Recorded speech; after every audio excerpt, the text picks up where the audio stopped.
No. Please stand for the Pledge of Allegiance. I pledge allegiance to the flag of the United States of America and to the republic for which it stands, one nation, under God, indivisible, with liberty and justice for all. Would the clerk please call the roll? Miss Martin? Here. Mr. Dakota? Here. Ms. Doherty? Here. Mr. Gendron? Here. Mr. Gignac? Here. Mr. Hoey? Mayor Kennedy? Here. 6 present, 1 absent.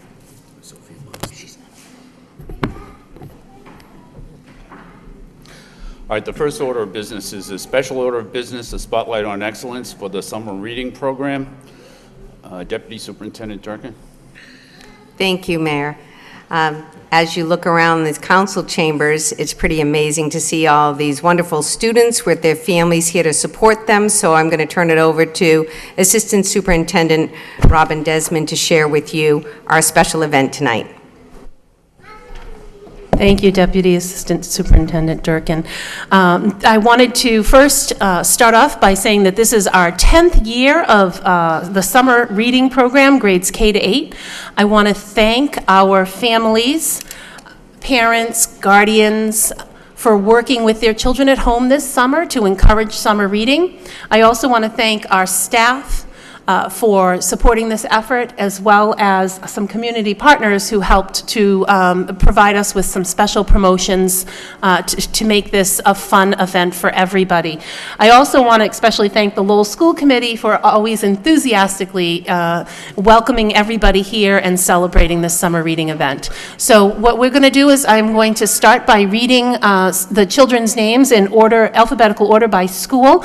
Every student received a certificate who participated, and then each school had a drawing, and there were 3 students selected from the drawing to represent their school here tonight.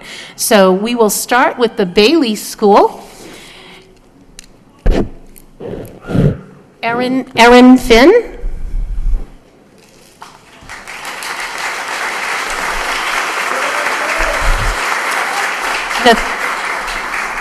Nathaniel Fortes.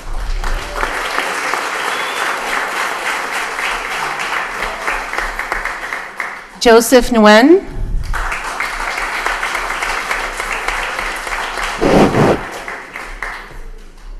Representing the Bartlett School, Jonathan Rosario Hebert.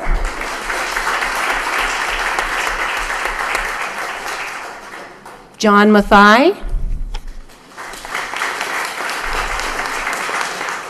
Rafael Torres Vasquez.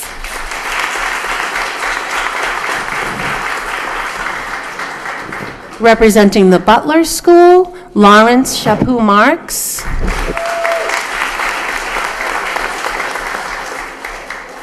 Jordan Oweng.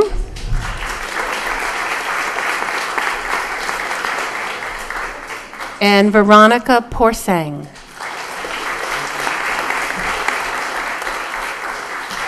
Representing the Daly School is Harrison Ho. Aaron Pock.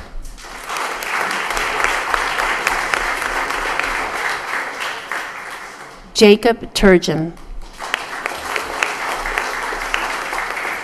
Representing the Greenelch School is Chloe Lynn Adams.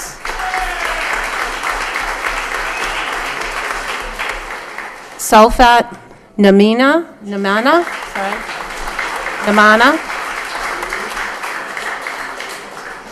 Kavish Shah.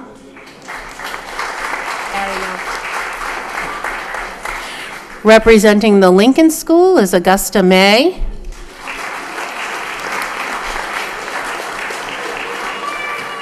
Theodore Meese. Kittrick Farak.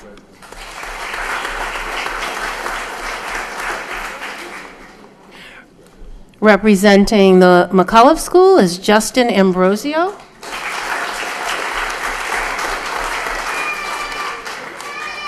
Kiani Correa.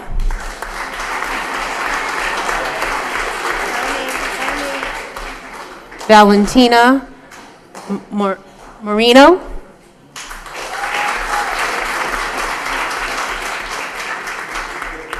Representing the McAvenue School is Natalie Ahi.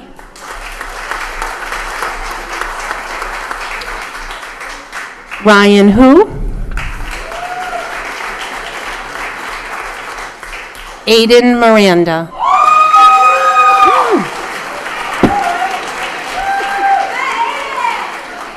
Representing the Moody School is Evelyn D. Oliveira. Mariam Ismail.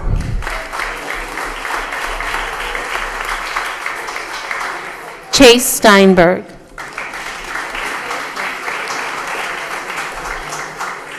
Representing the Morey School is Brandon Seisenthong.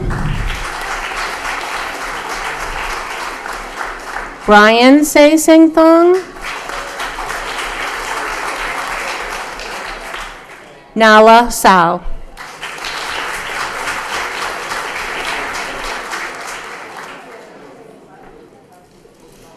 Representing the Merkland School is Malia Rai.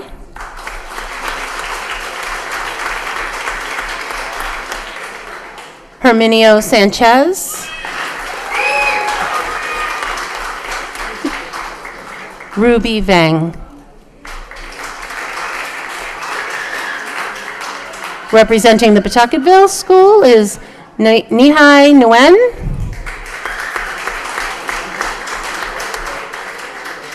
Nathan Petsive. Sorry. Maybell Shaw.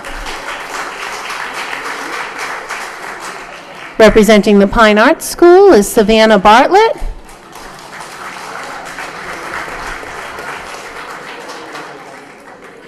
Selena Farah. Morgan Smith.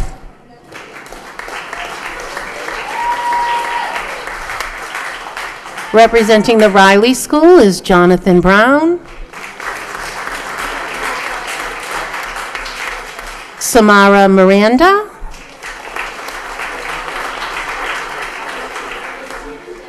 Erin Tuluga.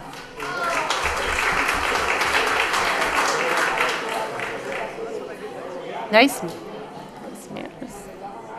Representing the Robinson School is Matthew Bergeron.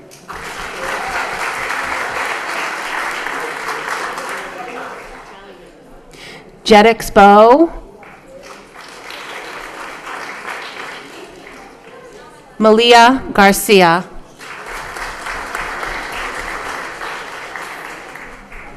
Representing the Shaughnessy is Lillian Cabral.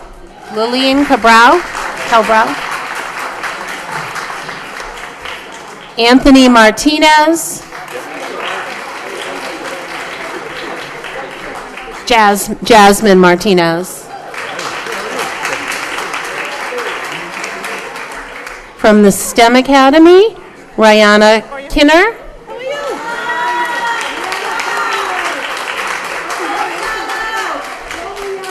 Jonathan Morales.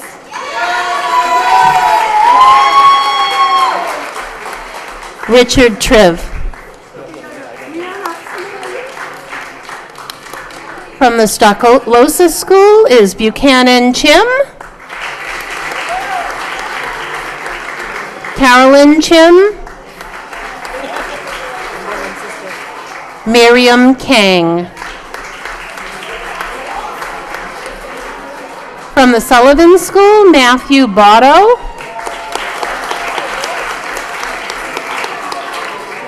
Christopher Pomachan. Patricia Prout.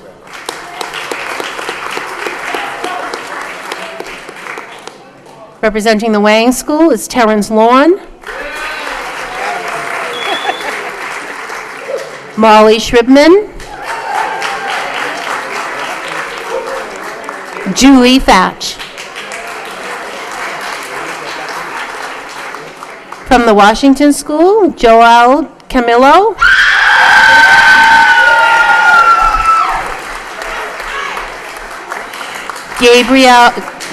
Gabriel Leduc. Ania Sace.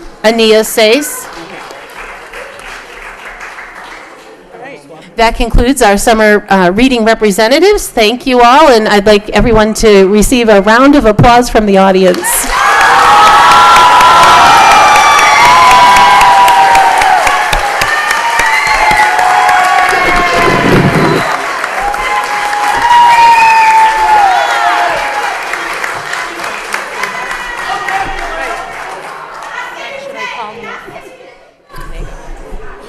Before you leave, can we try to do a group picture with everybody, with all of the kids up here and the members of the school committee? So just... I also want to just thank Melissa Newell, who is our coordinator for English Language Arts, who puts all this together.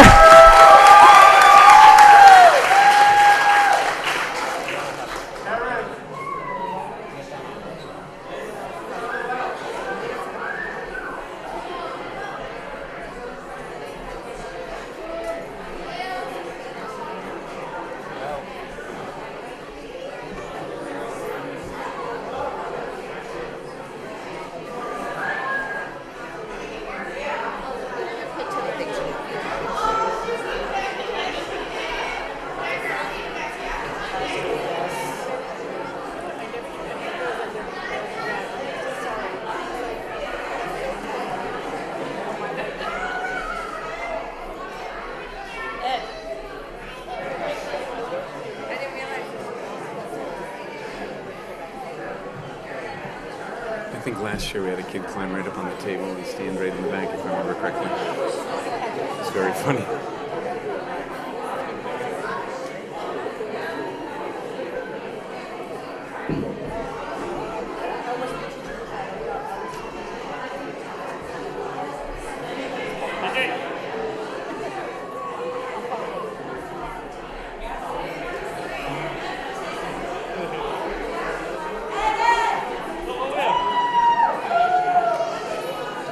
Kind of amusing to watch.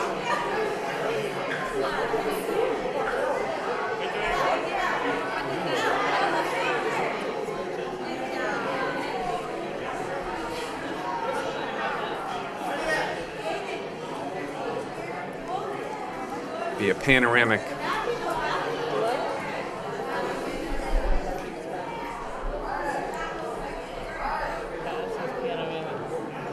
And then it'll have you turn it sideways, no, the other way. You'll turn it, I think, that way, and then you start at one side, and then once you press the button, you start, and then. Jeez.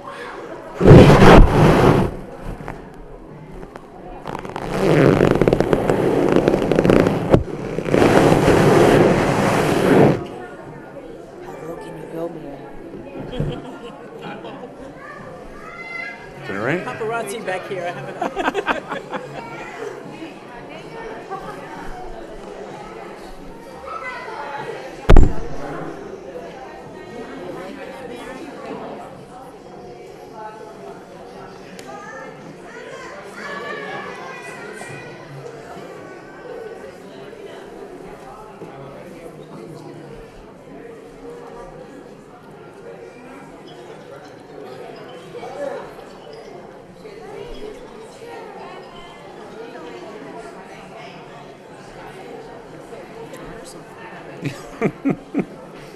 I've only done that once, like ever.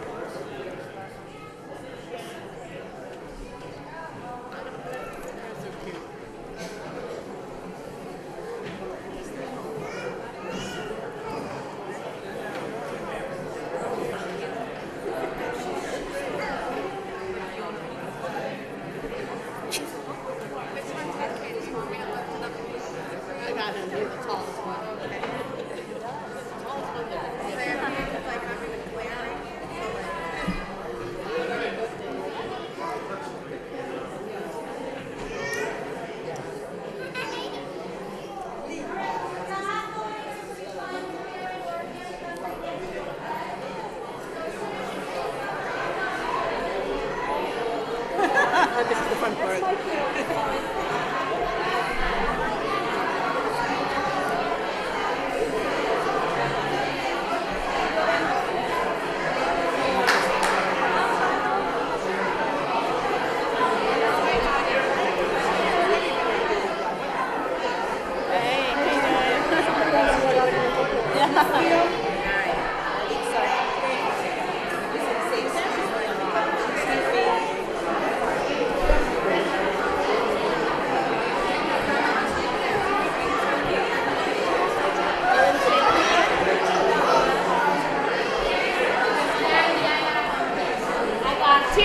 Terrence, right here.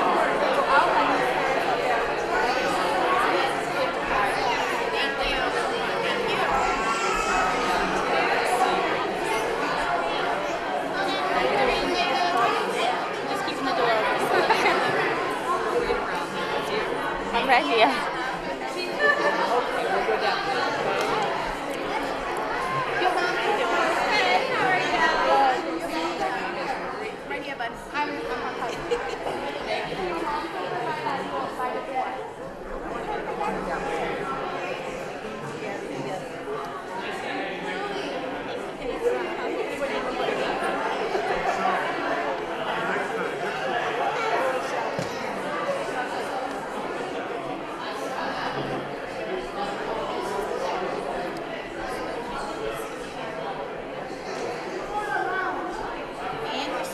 Yeah, we're scooching.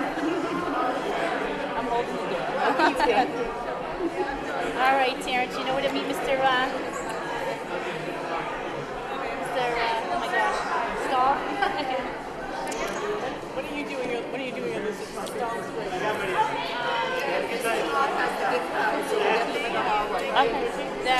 them to drop them during the picture.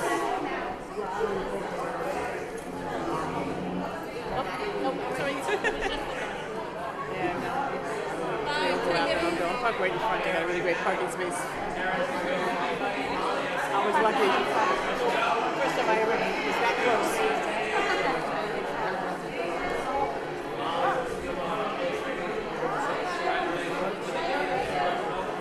Marty comes tomorrow. That's right. And she turns up. I'm like, oh, thank goodness. Okay, you want to find your mom? Yeah, he's mine.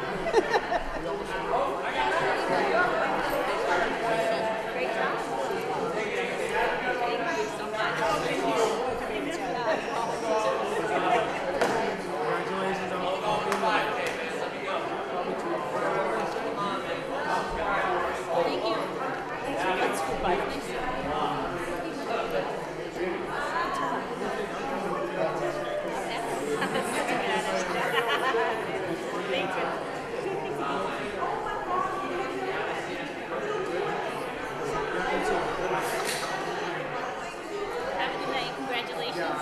Thank you. Congratulations.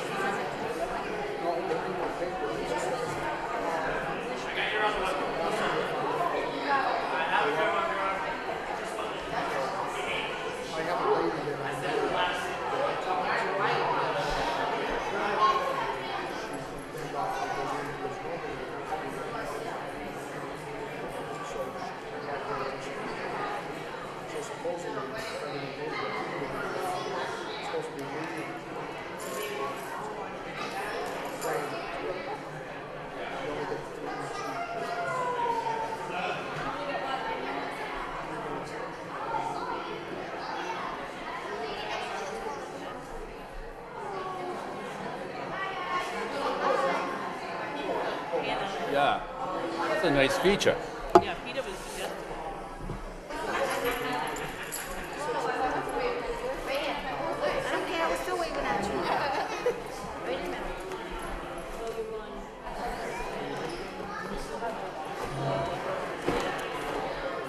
Before we get there, all right, if we can resume the meeting at this point.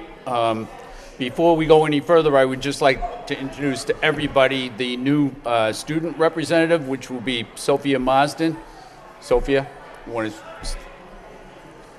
Hi, thank you so much for the opportunity to be here and for the opportunity of having Lowell High School represented on here. I know a lot of students are super excited about it, and we're really excited to see where it takes us. And Sophia, I believe, is also a student senator, right? Yes. At Lowell High School. All right, so next we have the minutes, the approval of the minutes of the regular school committee meeting of Wednesday, September 20th, 2017 for acceptance. We have a motion to accept the minutes by Ms. Doherty, second by Mr. Dakota. Discussion on the minutes. Mr. Dakota? Actually, before we do the minutes, could we get just a brief report from Superintendent Desmond about the summer reading program? I'd love to hear how much the kids read. We didn't get to hear that, so thank you. Thank you.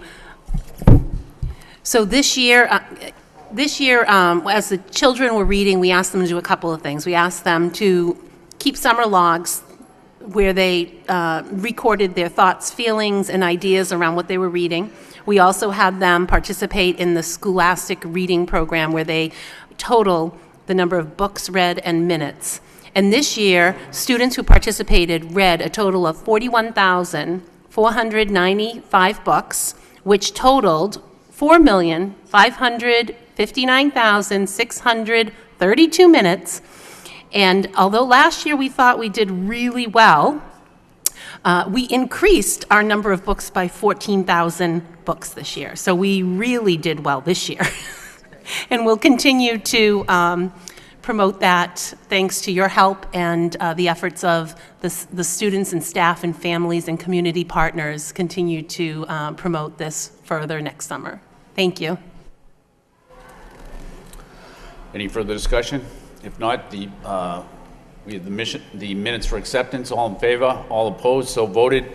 Next is permission to enter. Do we have a motion to approve?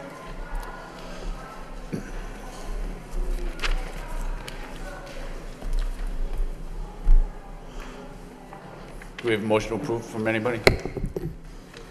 I move approval. Motion approved by Mr. Gignac, seconded by Mr. Gendron. Discussion? Ms. Doherty. Thank you, Your Honor.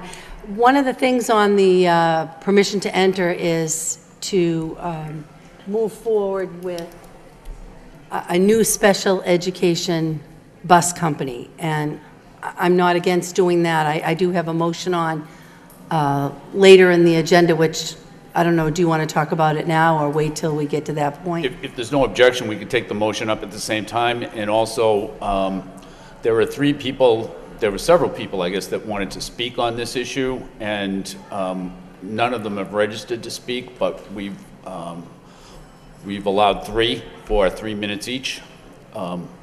So if there's no objection, we'll take up the motion at the same time, and the motion reads, request that the superintendent provide the committee with a report regarding alternative options for special ed transportation services that will provide newer buses for the district, as well as include any suggested changes to the current protocols to improve student transportation safety.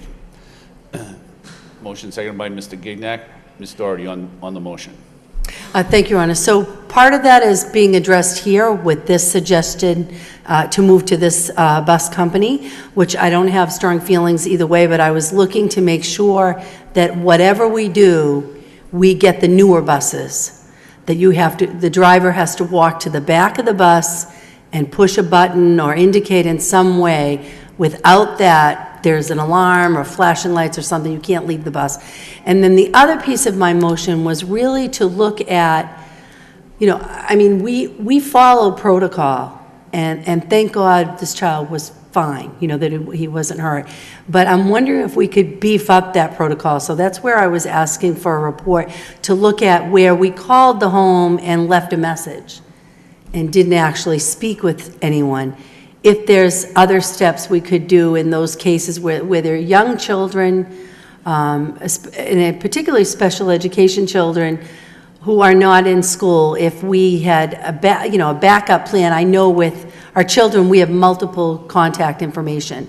We have an emergency, if we can't reach your parent, we have all, that maybe we should expand the protocol. And I'm not dictating that, I'm just looking for suggestions. So I don't feel strongly if the rest of the body wants to move forward on this particular bus company, or we could take this out for further study, see what other options might be out there for us, and just vote on the rest of them. I'm open to what other people think, but that was the intent of my motion, those 2 pieces. Thank you. I guess the subject matter is the same, but your motion could stand alone by itself and still be, we'd still pass the motion regardless of what we do on permission to enter. But okay, is that? Yes, we'd just be making a decision to go with this particular bus company, as long as, and Mr. Fish maybe can assure us that this quote is for the newer buses that have that extra layer of protection, that the bus driver must go to the back of the bus before he or she can leave the bus and make sure that there's nobody on the bus. Okay, Mr. Fish, go ahead. Thank you, Mr. Mayor. I talked with the current contractor, SPNR, and they have indicated that they're going ahead and purchasing. They have on order the child safety feature that you're talking about, so they can add it to the buses. And then so if we stay with the current contractor, SPNR, they have assured us they are moving forward with adding that safety feature. So I just wanted either option takes into consideration that safety feature we'll have. Either option that we look at. Mr. Gendron. Thank you, Mr. Mayor. I have no problem with moving forward on this change. I think, the incident in question here is truly inexcusable, and I think that it makes sense for us to look for another contractor here. But my question is, contractually, are we able to do this? I mean, I think we're under contract with this company. Do we have the right to leave them and go to somebody else? And what about financially? Is there any financial, do we have to pay more in order to do that?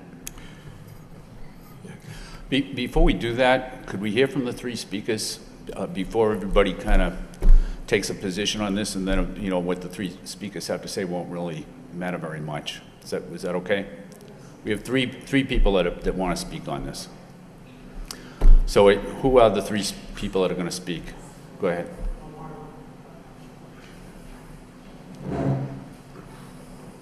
Yeah, my name is Dan Gaudette. I work for SPNR Transportation. I think I've been there for about 12 years now. And I've listened to a lot of media stuff, and which I disagree with a lot of things. We do have a protocol. We go to the back of the bus, and as we're walking down, we check the seats, and we put a sign in the bus. That's what you're supposed to do. These buzzer things there, in the past, I've used them. There's times when they don't work, okay? So just to have that in mind, okay, because that's electrical. Electrical don't always last, okay?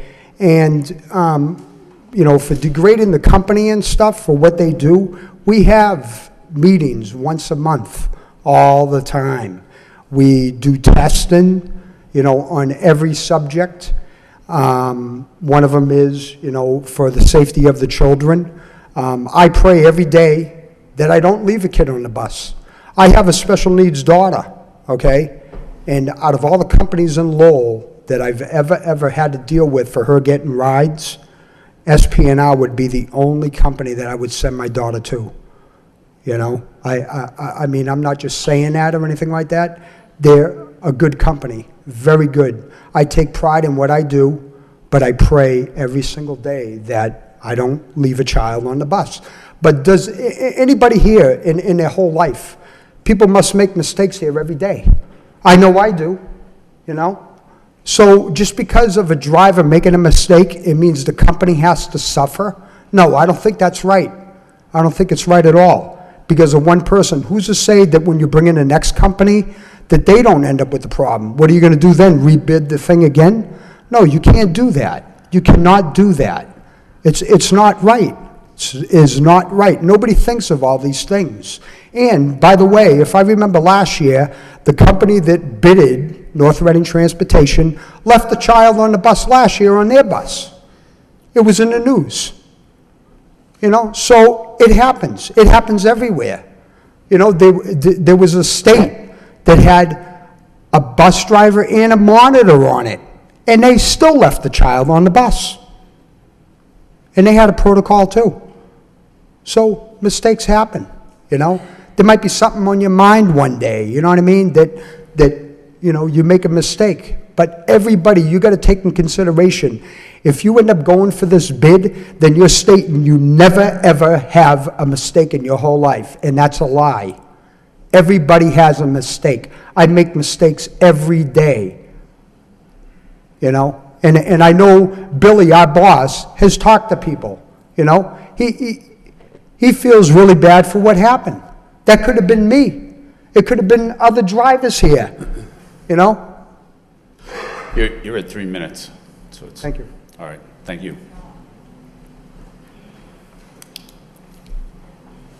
Hi, I'm the safety instructor at SPNR Transportation. I'm the one that runs the meetings once a month. We do go over using the bus empty signs. We have seat belts. I try to tell them every time you finish a run, go fix all your seat belts. That's a reminder to check your bus at the same time. It was a mistake. I do want to let you know that we did already purchase the child checkmate alarms. We're in the process of scheduling to get them installed now. And the same as Deanne said, it was just one person making a mistake. The whole company shouldn't be penalized for that. We have a lot of good drivers. I've worked for this company for like 25 years. And like Dan said also, the other company, it's happened to them also, the company that you're thinking of bringing it in. It happens to a lot of companies. The alarm system is probably the best thing, and we're already in the process of doing that. And I guess that's all I have to say. Thank you. Is there a third speaker? Hi, my name's Bobby Shepherd. I've been there for 22 years. I do have a child safety button on my bus. I have one of the newer buses. Been there a long time, a lot of good drivers. Just nervous if people are going to still have a job. Wonder what's going to happen in the future. Been with the office for a long time. They're more like family. Wonder if they're still going to be there. What's the changes? Looking for answers and don't know what's going on. If people are going to be out of work. Just trying to get some answers and see what's going on. Just to represent the SP&R name. Billy's a good boss. Never had a problem. You know, for somebody that made a mistake, that didn't do their job, it reflects on the 75, 80 drivers that we have. You know, so it just looks bad on us, and we're just trying to see what we're going to get for answers. Thank you. Thank you. Mr. Jenner. So I guess we can go back to my question, but I do want to say that, sure, I understand people make mistakes, and certainly we all make mistakes, and doing something like this doesn't mean we don't make mistakes. But I do want to know, so can you, before we get to the other part of my question, what is the rationale? What is the rationale for making this change? We've had performance issues with SP&R Bus Company. The issues related to scheduling buses at the start of the school year, as well as this current incident.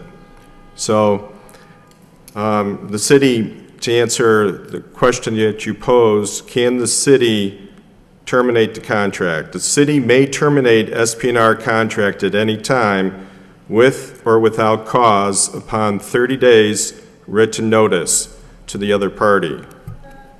We were considering on making a recommendation to change at the start of the next school year.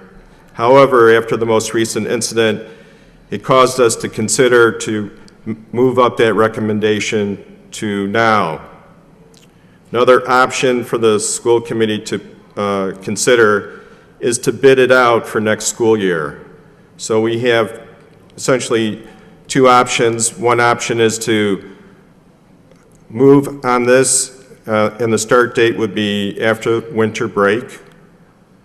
Or the second option would be to move to rebid the contract or bid the contract, and that would be for the start of next school year.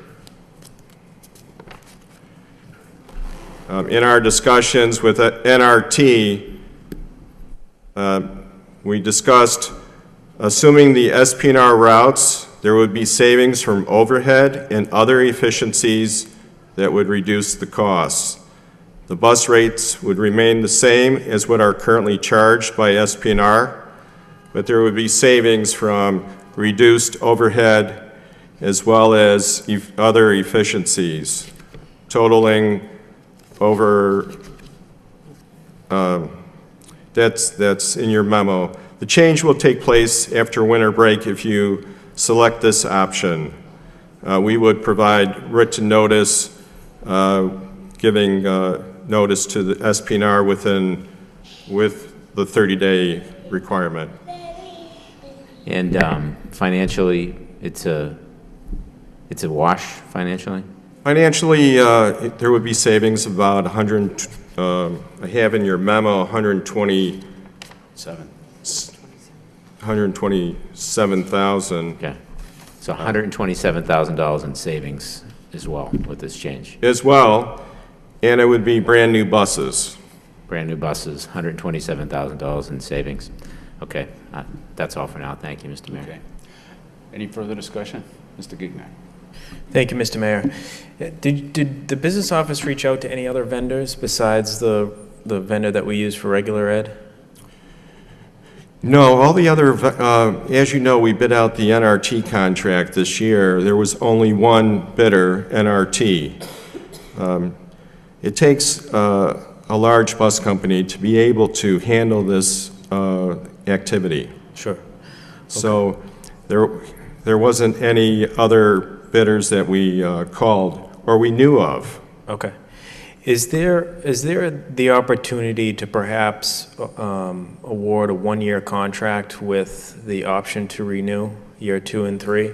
Because my concern is that perhaps we're going with what's easiest to address the problem, and I think perhaps we could receive formal communication from SPNR as well as a formal proposal from NRT and anybody else that's interested to provide this service for us next year. And if we could perhaps refer that to the Transportation and Finance subcommittees and do that within the time frame of a 30-day notice for a December start. I think we do have enough time to make that happen. But is that an opportunity to do a 1 year with the option to renew? The consideration would have to be asked of the vendor that we're negotiating with. Quite frankly, it's a large investment, multi-million-dollar investment, and the company would want the assurance that they would have a contract to spread the cost over many years. Mm-hmm. So our current negotiations, which are ongoing, what we talked about was a 3-year commitment with 2 one-year options for year 4 and year 5. Mm-hmm. And that would mirror the contract we have with the NRT for regular transportation. Okay. The other consideration here, quite frankly, is the lead time on buses. You need to give the manufacturer of the bus enough lead time so that we can, the buses would be delivered and ready to go for the start of after winter break. Conversely, if you wanted to more time and wait, you can just defer this to the start of next school year, and then that would give you enough time to solicit different quotes and do a formal RFP or bid. It's not required, but you have the option to do so. Okay. I'll defer to my other colleagues for questions, and I'll get back to that. Thank you. Ms. Martin? Thank you very much. Can you describe for me the difference between the new vehicles that would be purchased and the child, I don't know what it's called, the system that the current vendor is talking about installing? What's the difference between those two in terms of the specific safety situation? The child checkmate, it's called. I was almost there. I'm a former chess player, so when I heard checkmate, I thought, wow, this is interesting. That can be added on to an existing bus. So it doesn't have to be a brand new bus. So the current vendor said, SPNR, that he had ordered the child checkmate and would be installing it on all his buses. Now, when we talked with NRT, he said all his buses have the child checkmate add-on feature. So they'd be purchasing, I'm just trying to understand if there's a difference between what NRT would be purchasing in terms of a new bus. Is that like a factory installed child checkmate? Does that function in a different way? Or is it really just an add-on no matter what, whether it's a new bus or an old bus? The child checkmate is just an additional thing that happens after sale. I do have the owner of the company in the audience, and that is the question that I'd like to pose to him. He has more experience with this. That'd be great. John McCarthy, would you come to the podium?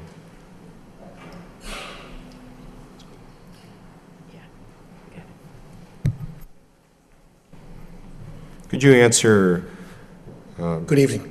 Ms. Martin's question regarding is there a difference between a factory install or just adding it on to an existing bus down the after?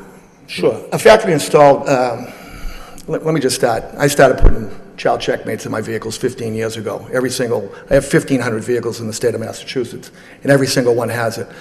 And there was a reference made to that we had a child that was left on a bus last year. We did. What caught that child, what ended up finding that child was that child checkmate. We know people make mistakes. We know people get distracted. The reason why I put those child checkmates in those buses at that time was for that reason. That being said, the newer vehicles that are installed manufacturing, I believe is a better system. Child checkmate came out as an aftermarket. We had numerous problems when we first bought the aftermarket child checkmate. I have them in every one of my vans. If I have a child checkmate that's broken, my vehicle's downed. It doesn't work. We don't call it out. You don't ask for it in your contracts. But I, as a company owner, from experience, knowing things can happen, I know if I have a vehicle with a child checkmate that doesn't work, we don't send that vehicle out.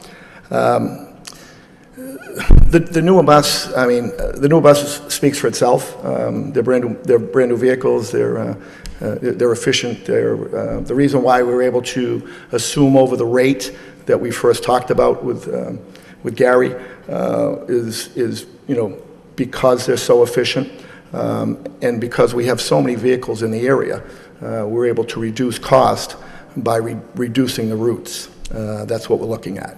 That we actually could combine some vehicles to reduce the cost and actually take some vehicles and put them in other places where you need them. We were asked to look at it. We did that, and we gave our proposal. And we're ready to go forth with that proposal. The reason why I asked for an extended contract, again, it's a $2 million purchase. I spoke to the manufacturers. We have buying power with them. I buy over 200 buses a year with them. I met with them. They assured me, Gary has a letter in his hands, that those buses will be delivered December 20th so that we can put all the equipment that we need to put in. And as it goes for the drivers that are in this room, just so you know, you've been driving for 20 years. We respect who you are. We know that your fear is about losing your job. If you meet all the requirements for a special needs driver or a school bus driver in the state of Massachusetts and the city of Lowell, you're not going to lose your job. I feel bad that this happened. I know the Covolucci family. Bill Covolucci, his father, helped me get in business. Young Bill used to work for me. But I'm surprised he's not here today to at least answer some of your questions. So. Thank you. Thank you. Ms. Martin? I'm sorry. Okay. I just wanted to, could you explain, you mentioned that the child that was left on one of your buses was identified through the checkmate system. Can you explain how that happened? Okay, so the primary purpose of the child checkmate is to get the driver to get up out of their seat. So the driver's driving. Bunch of kids in the back, and you got little ones, right? And they fall asleep, depending on, some are on medication. For whatever reason, they fall asleep. Drivers can be distracted. Somebody's child could be sick at home, and the driver decided to come to work. You could be arguing with your spouse and not be thinking about your job. Well, 15 years ago, I heard about this child in New Mexico that this happened to, and that inspired me enough to go out and purchase child checkmates. So the primary purpose of the child checkmate is to get the driver to get up out of their seat, walk to the back of the bus, and push that button.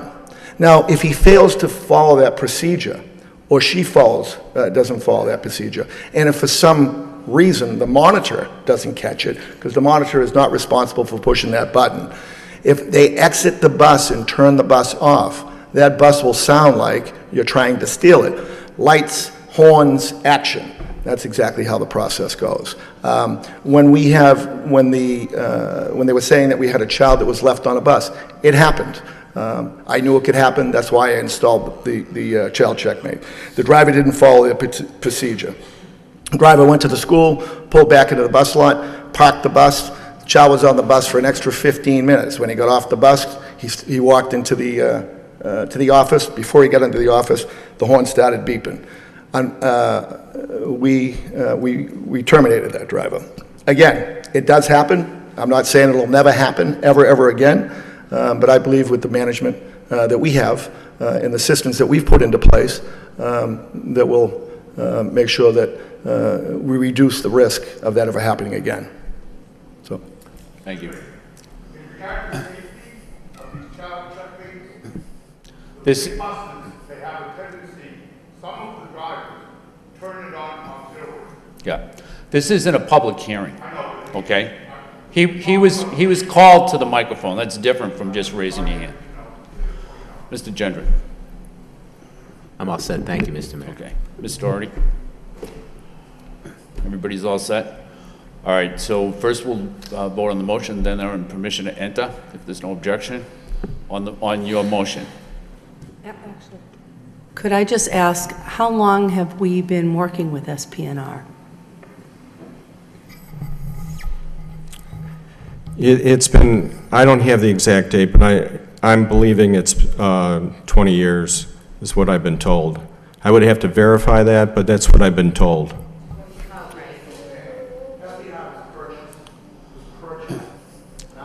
All right, that's enough. On the motion, okay? Roll call on the motion, on Ms. Doherty's motion. The motion, I'll just read it again. Request that the superintendent provide the committee with a report regarding alternative options for special ed transportation services that will provide newer buses for the district, as well as include any suggested changes to current protocols to improve student transportation safety. Ms. Martin? Yes. Mr. Dakota? Yes. Ms. Doherty? Yes. Mr. Gendron? Yes. Mr. Gignac? Yes. Mr. Hoey? Mayor Kennedy? Yes. 6 yeas, 1 absent, approved. Okay, so now on the permission to enter. So the motion is clearly asking for some additional information. And I know that there is something that, we have this, 3 paragraphs that were provided to us on Monday as part of the regular packet. I think there are some questions that came up tonight I'd like some additional information on. So before we make a decision, I don't feel comfortable making a decision on changing a contract this important unless we have an ample opportunity to discuss and to get the information. So, I would make a recommendation that we hold that contract, the permission to enter in abeyance for right now. Schedule, I don't know if it's finance or, I don't know, I'm not sure what the appropriate subcommittee would be. So I'd entertain any motions for anyone who wants to host this. But so that we can have an open conversation and be able to get the information we need to make a well-founded decision. Because I think there've been some points brought up tonight that I'd like to get into a little bit more, and I think that would lead us to a better end decision. I'd make that in the form of a motion. I know it was very long, but... All right, so your motion is to delay action on this part of the permission to enter. Look at that. See, exactly. Until the next meeting. And request that the administration pull for a subcommittee so that we can have the opportunity to ask additional questions and get additional information. Okay. Which subcommittee? Did you want to send it to a subcommittee or you just want... I would like a subcommittee, but I don't know which one. I'd be open. Operations, finance and operations. There you go. Finance. Finance. Okay, is there a second to the motion? Second by Mr. Gignac. Discussion on the motion. Mr. General. Thank you, Mr. Mayor. I will support your motion, and I do want to thank you people for coming down here tonight because you did educate me on a few things, but you also need to understand that we and sometimes things happen in an organization, in a corporation, that reflect badly on people who are good employees and vigilant employees. So, whatever we do here, it shouldn't be, it shouldn't be seen as a reflection on anybody. But we also have a district to run, and we answer to the people of the city.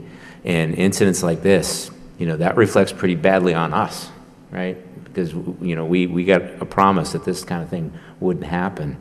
So, and we're talking about new buses, and we're talking about saving $127,000. We have great financial needs in this district. We have to consider that. So I support the idea of more discussion, but I hope you understand that, if we take this action, it shouldn't be a reflection on you. I realize that there might be consequences, but we have to run our district, and we have to do our job here. So I appreciate you coming down, though. And we'll see you at the subcommittee meeting. Any further discussion on the motion? Yes. If not, Mr. Mayor? Yes. Right here. Yeah, I'm sorry. Mr. Thank you. Gagnon. And just as a response to this motion, if we could also have, if it's necessary, a recommendation from the special education department. I'm curious to see if have been any issues related to services with this contractor, but also I think a written response from the existing provider related to their protocols. I haven't seen this contract in a while. So just what they're going to improve. I understand they're going to put new equipment in, but what does that mean? What additional trainings are going to occur, and what the other provider is proposing as well? I think it's unfortunate that we're in this position, but it's unacceptable to have a child sit on a bus for 5 hours, and we are truly lucky that nothing else happened to that student.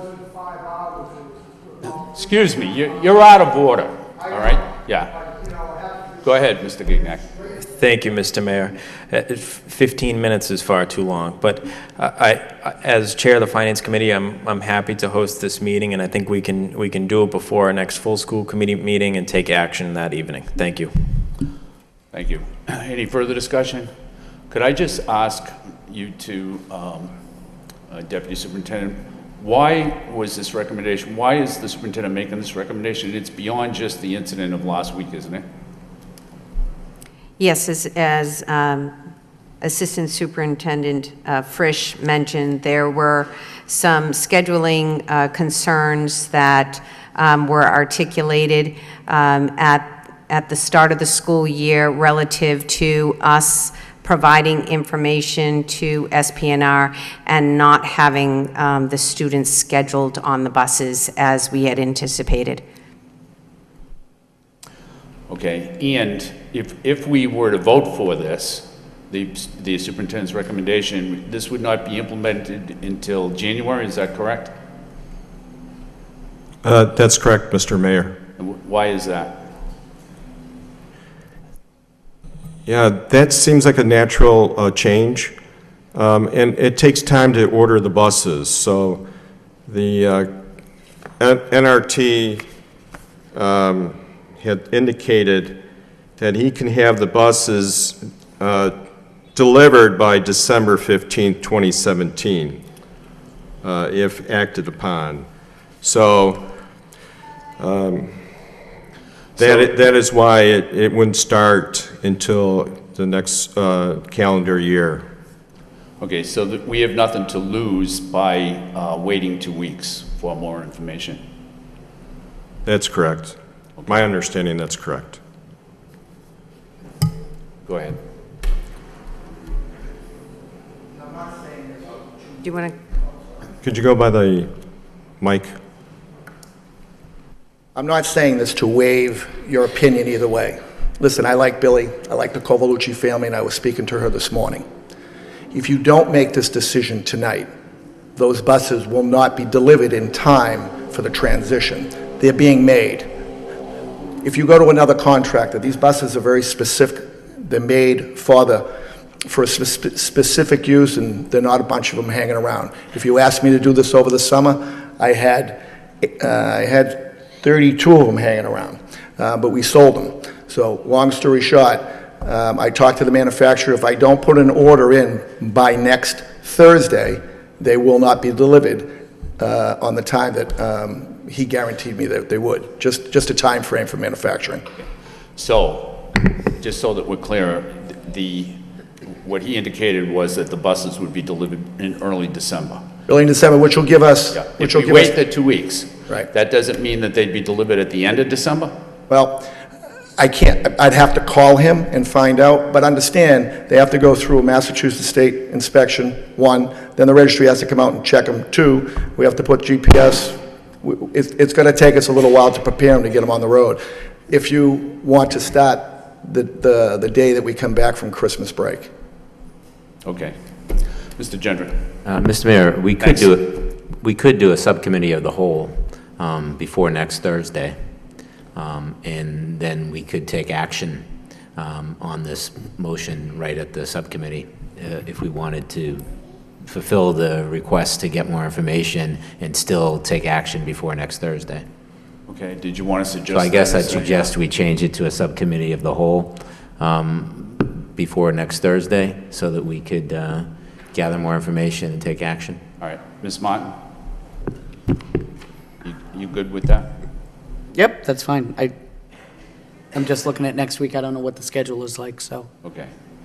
So the mayor's office will have to put together the committee of the whole, the subcommittee of the whole. All right, so we have a substitute motion to refer this to a committee of the whole at a time to be determined within the next week. Do we have a second to that motion?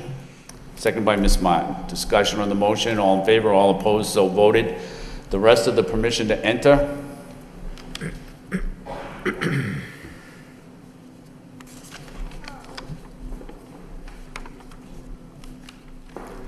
Do we have a motion to approve? Motion approved by Mr. Gignac. Oh, that motion's already been made and seconded. Discussion on the motion. Roll call. Ms. Martin? Mr. Dakota? Yes. Ms. Doherty? Yes. Mr. Gendron? Yes. Mr. Gignac? Yes. Mr. Hoey? Mayor Kennedy? Yes. 5 yeas, 2 absent, approved. Okay, the next motion is by Ms. Doherty. Request that the superintendent provide the committee with an update on diversity staffing initiatives and results to date. Second by Mr. Dakota. Ms. Doherty. I think the motion pretty much speaks for itself. I know we had put in some additional funds to recruit, and I'm just looking for an update on what results we've seen so far. Thank you. Okay, any further discussion on the motion? All in favor? All opposed? So voted. The next motion is by Mr. Gendron. Request that the superintendent revisit the plan to provide the LRTA bus passes for LHS students with financial need. Seconded by Mr. Gignac. Thank you, Mr. Mayor. This motion does not speak for itself, so let me add some color here. This motion came before the body once before. We supported it, and we got a report back from the administration. It's kind of documenting the costs around doing that. The kind of worst case costs. But what I would like to see is I would like to see a plan to implement this. I would like to make sure that we have every kid at Lowell High School has an opportunity to take an LRTA bus to school. There had been reports in the past of kids who live a couple of miles from the school, can't afford an LRTA pass, don't have a ride, so they got to walk to school. In the snow and everything else, and that's just not right. And I think we have the resources to leverage LRTA. Since our high school is downtown, we can leverage LRTA and get those kids transportation if they truly need it. So I think the information we got said the bus pass was $20 a month. And if you do the math and you provided every kid at Lowell High School a bus pass, it's somewhere around $500,000, which is obviously more than we want to spend. But I think that if you take it a step further and you say, okay, let's remove the kids who are within a 1 mile radius, or maybe it's, that distance is TBD, but nonetheless, we remove a big chunk of the student body by doing that. And then I think that with the rest of the students, if you truly looked at financial need, you could reduce that number even more. So, I don't want to dictate the process by which you do this, but I really want to make sure that any kid who truly can't afford a bus pass and lives a good distance from Lowell High School can get one and get a ride to Lowell High School. That's my goal. Okay, thank you. Any further discussion on the motion? If not, all in favor of the motion, all opposed, so voted. Next on the reports of the superintendent, we have the monthly financial report. Any discussion, Mr. Gignac? Thank you, Mr. Mayor. Just a quick question. Where on here did we decrease the budget related to the supply line?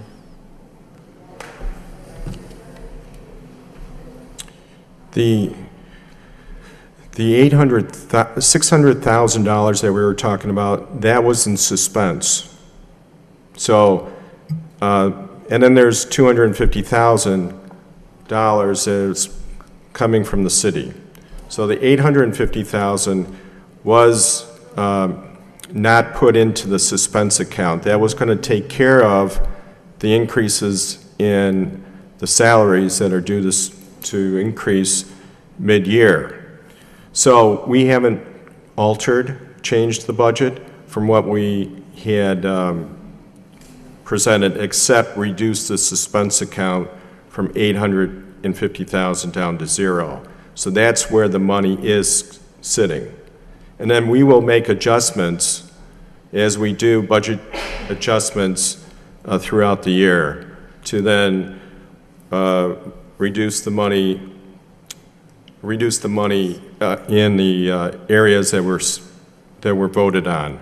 Now the supplies, as you know, that was voted to reduce the supplies, but it was left up to the administration to be able to find other budget line items to reduce. So that's yet to be determined. Okay, can you keep us informed of that one? I certainly will. Thank you. And was there an issue at the beginning of the year related to custodial supplies? There was, yes, the custodial supplies, there was there were purchase requisitions printed. Apparently they sat on someone's desk and there was a delay there. Someone was on vacation. Okay. That got resolved and the supplies got issued. So there was some delay. Okay, it was relayed to me that it was a result of us cutting supply budget. No. And I know that wasn't the case, so I just want to make sure that that was absolutely not out in the public. I also have a question perhaps for the Deputy Superintendent, and it's related to this report and finances. Are we planning anything related to the possibility of an influx of students from Puerto Rico? So we have received information from the state relative to the potential for students arriving. We're working with the state right now, and we'll have more information forthcoming. There has been some communication relative to that, and we have seen 1 or 2 students coming into the district at this point who are coming to stay with family. They are under the state regulations. They are deemed homeless, and we'll provide them with the transportation that they need and any of the services in the schools. Okay, thank you very much.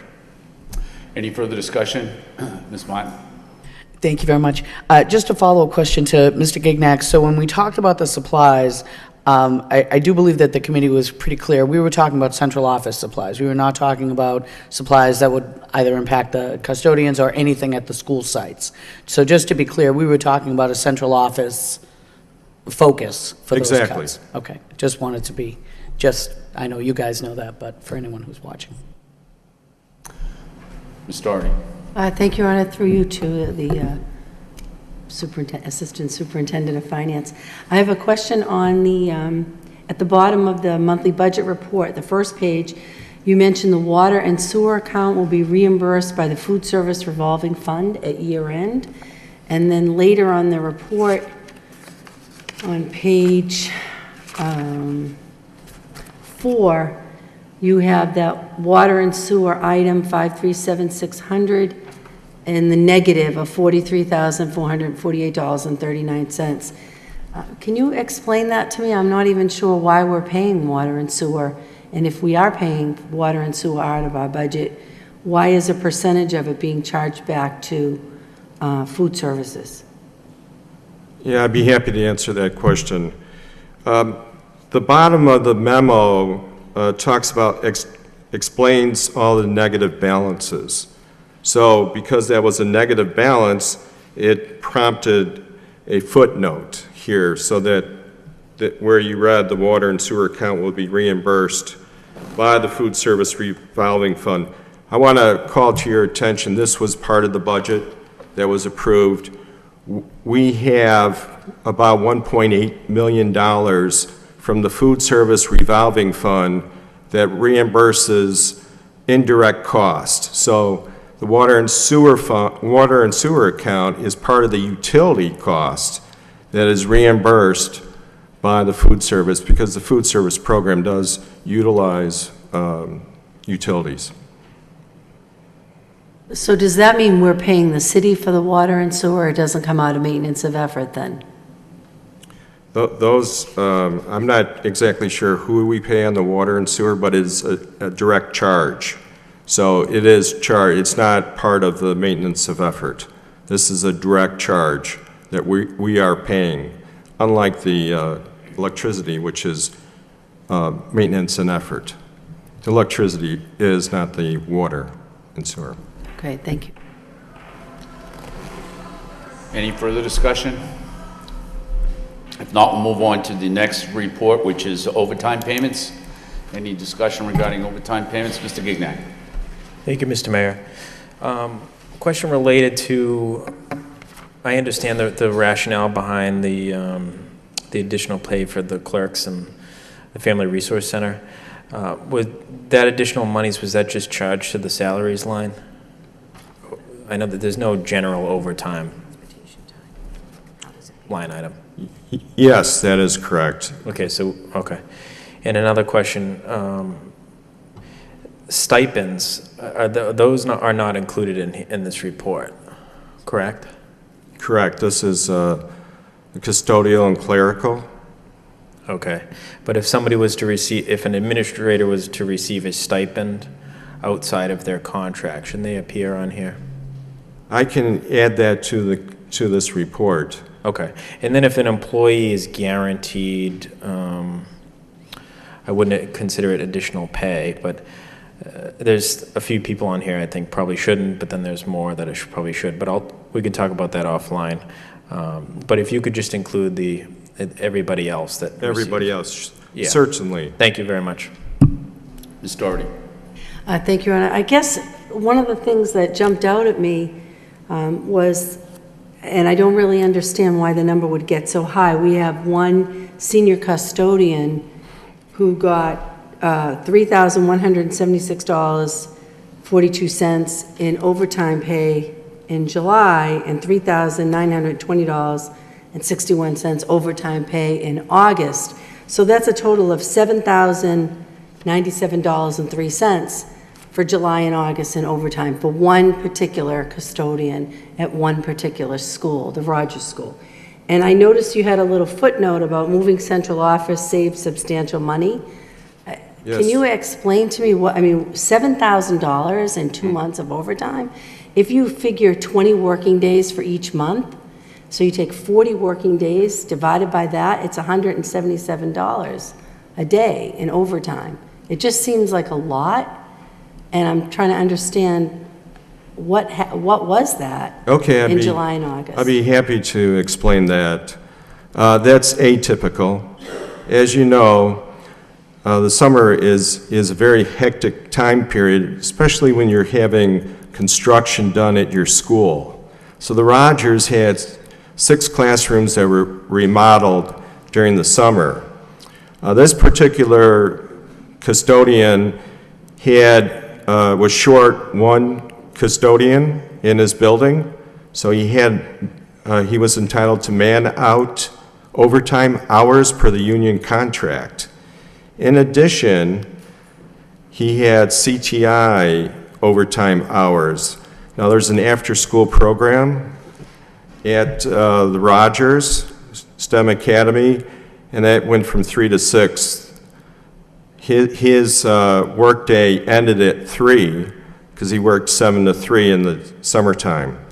So that was 3 hours of overtime every day, which normally split between other custodians at the Rogers, but since they were short one custodian, he ended up taking those hours.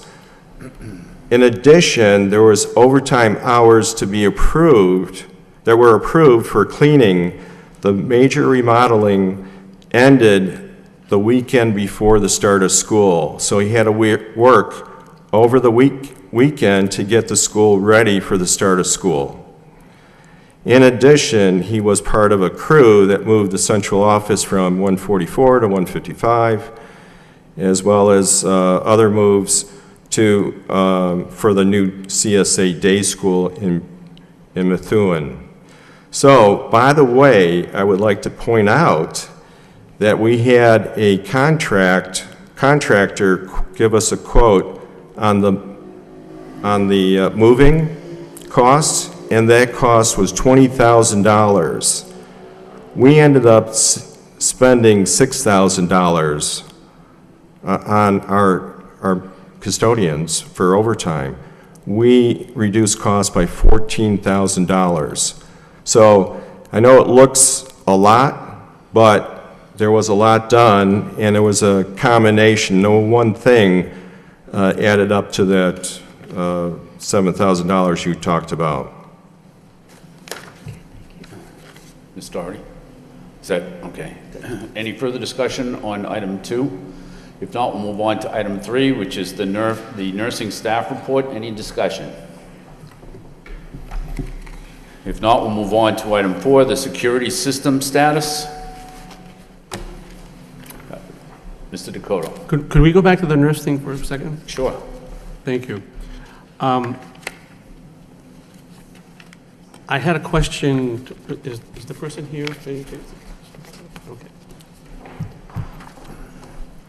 Good evening. So I'm Beth Moffett. I'm the nurse coordinator out of the health department. Hi. Thank you. I've got a couple of questions. Sure. First, how often are school nurses absent?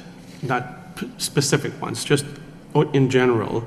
And do we have a pool of substitute school nurses to fill those places? We do. And unfortunately, I don't have the number of that. You know, we do get absences, and I have 4 float nurses plus 3 clinical managers so that we staff it that way if we have somebody that's absent.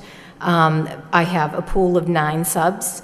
They're not really available. A lot of them do just 1 day a week, and there's only 1 sub that will allow me to call her in the morning. So everybody else is booked. So if it's a personal day or something like that. Right. So for sick calls, we do it with the floats that I have. Okay. I have one other question. I don't know if it was just a typographical error or anything like that. And I noticed all of the nurses that you had listed all had RNs after their names, and there's one name that didn't have an RN. I was wondering if that was just an omission? It must be, because they all have to have an Okay. RN. They do. They thought- actually all have to have a BSN. So some have BSNs and some have Okay, and the last thing is just kind of a comment, and I really appreciate the fact that you gave us all of those different cities and towns, what they pay their nurses, and so forth. And it's kind of telling, I think, for us to observe just how much our nurses are getting paid in Lowell compared to our surrounding towns. We start off actually higher than everyone, but then we're left in the dust after that. So I'm sure that has a lot to do with a lot of people just leaving on us, Right. and that hurts us. So I really think we should be looking at that more closely in terms of what are we paying our nurses, and why aren't they staying? And these numbers are telling. And we do actually have, I have since July of 2016, I've had 11 people that have moved on. But when I actually did the math and looked at it, 4 of them left for more money in other surrounding districts. 2 of them were retirees, 2 of them went back for MSN, 1 went for a different position, and 1 left because they were offered a job a mile from their home. Kind of hard to turn that down. Thank you. You're welcome. Yes. Mr. Dakota, anything else? Anything? You all done? Yes, thank you. Ms. Doherty? Thank you. I just wanted to follow up with that. So are we down 2 nurses currently, the floating nurses? Is that? So currently, we're down 2 float nurses, and I actually offered 1, and the nurse accepted this week. She has her physical schedule tomorrow, so hopefully we'll be on board in 3 weeks. And then I have another nurse that just got mailed her offer letter on Monday, so I think I'll be hearing from her because she's been emailing me, so she's anxious. I know she wants the job. So we'll have another one on board. However, since that happened, I've had 2 more resignations. 1 is a retirement, and 1 is to take a position at Lowell General. So I'm still hiring. Right. I'm still looking. And I think as I recall, last year it was 8 that we were down when school We were started. down 7 at the start of the school It's year. an ongoing It is. issue because we're not competitive in our salaries. But the last question I wanted to ask about nursing is, do we have the coverage for the field trips? No. We have students who have special needs. Oftentimes, they need a nurse with them, and we can't be not letting students go on field trips because... So how are we luckily, managing to my that? knowledge, that has never happened. We have It has happened in the past, definitely. Hopefully it's not happening, but. The school department contracts with Commonwealth, so when we have a field trip, there's a protocol in place where they notify Mary Sheehan in advance, and she sets up a nurse to go on the field trip with the students. So it's not my nurses that go, because we don't do one-on-one nursing. We're general ed nursing, so we don't do one-on-one nursing. So someone from there goes. On occasion, we have had either the nurse not show, or somebody forgot to email Mary Sheehan that we need a nurse, and knock on wood, we've always had a float nurse available to send. So we do that in a pinch. Thank you very much. Yes. Any further discussion on the nursing staff report? Okay, If not, we'll move on. Thank you. We'll move on to the security system status. Any discussion on the security system status? Hearing none, we'll move on to the list of eligible teachers. Any discussion regarding the list of eligible teachers? Hearing none, we'll move on to the personnel report. Any discussion regarding the personnel report? All right, at this time, the chair would entertain a motion to accept the superintendent's reports 7.1 through 7.6 and place them on file. Do we have a motion to that effect? By Mr. Gignac, seconded by Mr. Gendron. Discussion on the motion. All in favor, all opposed, so voted. Next, the last superintendent report is home education, which requires a roll call vote. Do we have a motion to approve? Motion approved by Mr. Gignac, seconded by Mr. Dakota. Discussion on the motion, roll call. Ms. Martin? Yes. Mr. Dakota? Yes. Ms. Doherty? Yes. Mr. Gendron? Yes. Mr. Gignac? Yes. Mr. Hoey? Mayor Kennedy? Yes. 6 yeas, 1 absent, approved.